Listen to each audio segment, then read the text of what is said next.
Yun. So, welcome sa panibagong video. So, kung natatandaan nyo guys, yung last video natin or last upload natin para sa ating CRF 150L, ito yung ating update. So, naibalik na natin yung ating tambutso kasi last time sinukatan ito ng BMAX Racing para sa kanilang ginawang model or reference, yung mga sukat. So, hindi tayo nag-avail noon kasi medyo expensive. Binigyan lang tayo ng 20% discount something, pero binayaran naman yung pagsusukat dito, binayaran yung motor natin 700 pesos yata kung di tayo nagkakamali. So nakita ko yung itsura niya at na-realize ko na mas gusto ko yung itsura ng stocks niya, tambucho. Alright, so naghanap ako sa Facebook Marketplace at may nakita ko na ganito din. So slightly used siya or second hand na siya pero makinis pa. So yun yung ating pinakalkal. At maraming ginawa doon sa tambutso na yun. Dinala natin siya sa Orion nung isang araw. At ito yung mga ginawa sa kanya. Alright?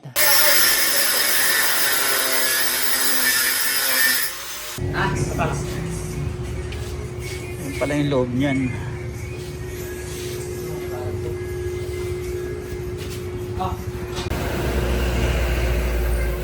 So, ito yung stock niya.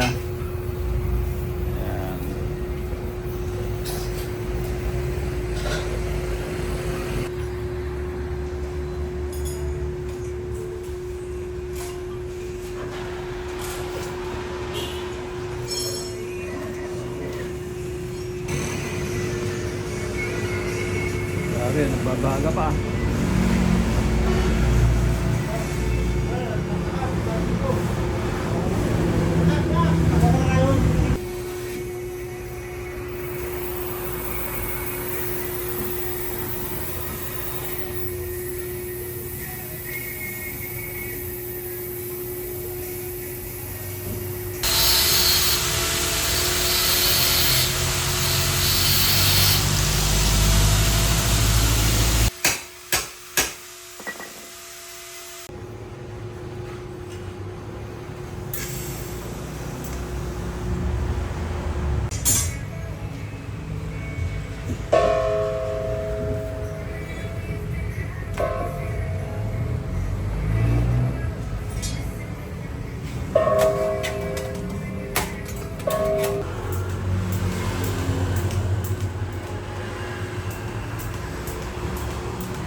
So ito yung mga sticker.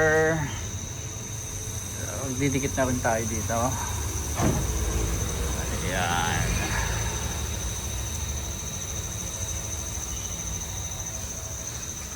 Daming tambutso naka-display dito.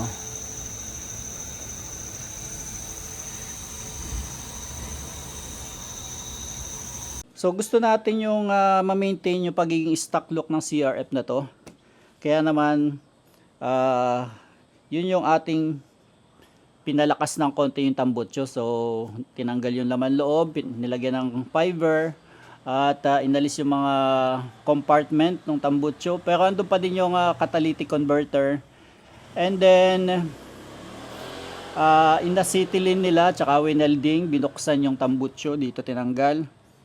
So mas gusto nating stock looking yung ating motor. So eto na guys yung ating pinagawang tambutso. Ayan, kung nakikita nyo may araw na, kanina wala pa. So binuksan siya dito, and at the same time pininturahan na rin natin ng high temperature na black kasi may mga spot ng welding yan, hindi magandang tingnan. So isang set siya, at na ito naman yung elbow niya dito sa yung manifold. So meron tayong dalawang set na stock. Ito lang ay nakalkal na. Syempre kasama yung ito. Ayan, so meron na tayong spares kung sakali masira or magkaroon ng damage, may spare tayo. Ganun din dito ano. So yung mga accessories niya ay kasama. Isang system niya simula dito, pati yung pinakang muffler niya ano, yung canister. So tanggalin natin to, and then itong takip tsaka yung bolt doon, then tanggalin natin, hilahin natin, tsaka yung mga yan, mga bolt. Alright, huwag natin patagalin, gawin na natin para sound check natin.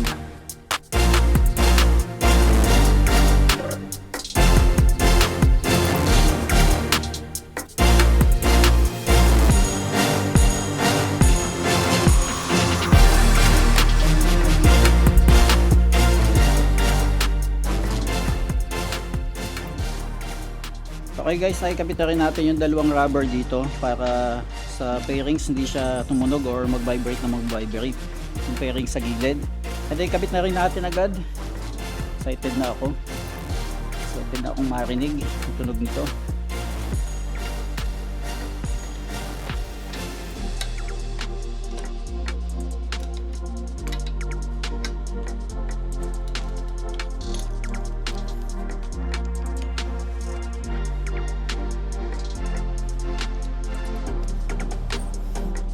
Okay, naikabit na natin.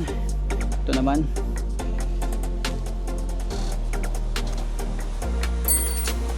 Okay, naikabit na natin. Testingin na natin. Sound check na natin. Moment of truth kung may nabago ba sa ating tambucho. Testing na. Start na natin. Okay. So, tingin ko lumakas ng konting-konti lang. At safe pa rin naman, hindi tayo mahuhuli ano, kasi hindi siya totally open pipe. Yun. Wala ding vibration. Maganda yung pagkakagawa. Shout out sa Orion. So, ang paggawa ko nga pala dito guys ay 3,500. Kinanggal lahat yan. Binakbak yung loob. Pinalitan ng mga fiber.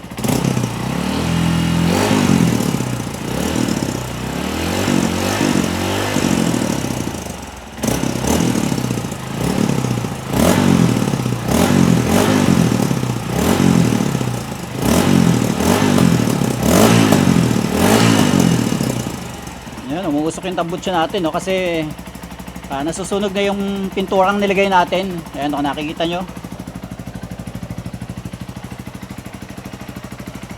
Ayan, nausok-usok pa.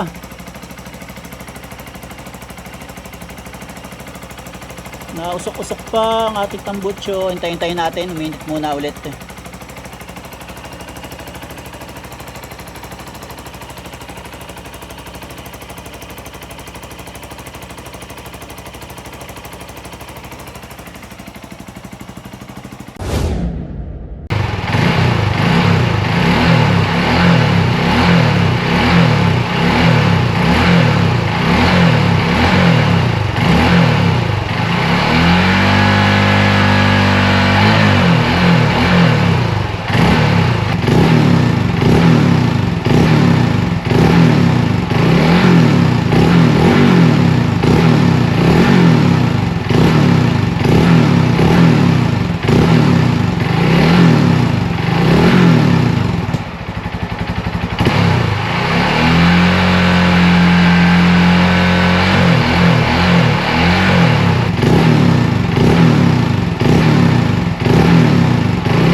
So okay na, happy na ako dito. So masaya na tayo sa tunog niya. Hindi siya ganun kalakas, saktong-sakto lang sa gusto kong mangyari. So sa remapping, hindi ko alam kung kailangan pa ba nating i-remap. Siguro kapag may budget na ulit tayo ano, para maitama yung AFR o yung air to fuel ratio niya. Anyway, okay lang din naman kasi wala naman tayong binago dito sa pipe niya. Halos yung pa rin naman, yung loob lang ang binago. So baka may konting pagbabago sa air fuel niya, yung mixture. So malalaman natin yan pag nagtagal-tagal na. Pero sa ngayon, wag na muna natin ipa-remap. Saka na lang, may kilala naman tayo. Shout out kay Stephen sa 3x15 or 3x15, yung kababayan natin, doon tayo magpapa-remap. Sa ngayon, obserbahan muna natin kung may pagbabago. tapusin na rin muna natin yung break-in. Alright, thank you for watching. Dito natin tapusin yung ating video. Bye guys.